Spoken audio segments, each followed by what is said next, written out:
Peio Etxeberrien txar deitzen naiz.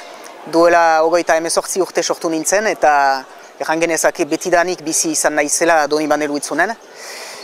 Ofizioz argitaratzaile naiz, Euskal Herriko argitaletxe batean, baina historiako ikasketak egin dituen eta ikerketa historikoetan segitzen dut oraindik, liburu batzu plazaratuz besteak beste.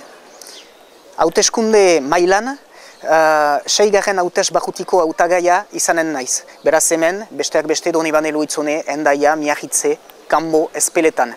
Badu aspaldi politika munduan ari naizela, eta hemen Donibane Luitzunan zienegotzi naiz.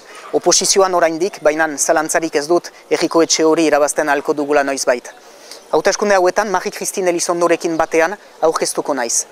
Eta, bien artean, gure xedea, izan daiteke justuki erakustea abertzaletasuna gaur egun Euskal Herrian, herri honen egiazko alternatiba politikoa dela. Eta ez alternatiba bat, nunbait besteek ulertarezin nahiko balute bezala, Euskal Herriko problematikei mugatua. Ez, gai gara, bistan dena gai horietaz mintzatzeko, baina baita ere, herri honen bizia osatzen duten tematika guztietaz.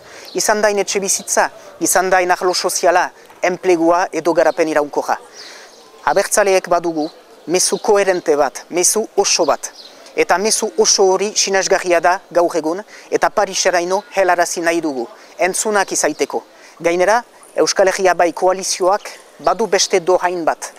Eta hau da biltzen dituela orain, Ipar Euskal Herriko abertzale guztiak, edo antxu guztiak.